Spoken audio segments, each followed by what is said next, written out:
திமுக அனைத்து அமைச்சர்களுமே ஆட்சிக்கு வருவதற்கு முன்னாடி ஒரு நிலை, ஆட்சிக்கு வந்த பிறகு ஒரு நிலை என்ற நிலைப்பாடு, இரட்டை நிலைப்பாடு எடுத்திருக்காங்க. தமிழக மக்களின் சார்பாக இதை வன்மையாக இந்த நேரத்தில் நம்ம கண்டிக்கிறோம்.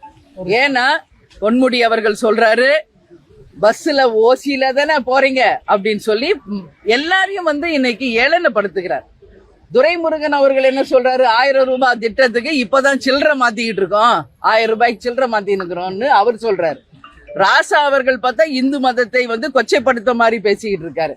அதே மாதிரி KKSSR பாத்தீங்கன்னா பயனாளிகள் உதவி பெற போறவங்கள தலையில அடிக்கிறாரு. இன்னைக்கு நேரு போன்ற மந்திரிகள் மேயரை மிரட்டுகின்ற நிலைமை எல்லா இடத்திலையும் நம்ம ஊடகங்கள் மூலமாக பார்த்துக்கிட்டு தான் இருக்கிறோம். 100 ரூபாய் காயின் வெளியிடுவதிலும் மகனை துணை முதல்வர் ஆக்கலாமா என்பதிலும் இன்னைக்கு யோசிச்சுக்கிட்டு இருக்க முதல்வர் மக்கள் மீது கவனம் செலுத்தணும். மக்கள் மீது கவனம் செலுத்தி உண்மையில் மக்களுக்கு எது தேவை என்பதை குறிப்பறிந்து நிச்சயம் செய்யணும். இன்னைக்கு நிறைய ஸ்கூல்ஸ் நீங்க பாருங்க, உங்களுக்கு தெரியாதது எதுவும் இல்ல, மரத்தடியில நடத்திக்கிட்டு இருக்காங்க. கட்டிடங்கள், பாதுகாப்பு இல்லாத கட்டிடங்கள், பள்ளிக்கூடங்கள்ல இதையெல்லாம் சரி செய்யுங்கன்னா யாரும் காது கொடுத்து கேட்க மாட்டாங்க. நல்ல காலேஜஸ்க்கு வேண்டிய ஃபெசிலிட்டிஸ் கொடுங்கன்னா கேட்க மாட்டாங்க. கவர்மெண்ட் ஹாஸ்டல்ஸ்ல வேண்டிய ஃபெசிலிட்டிஸ் கொடுக்க மாட்டாங்க.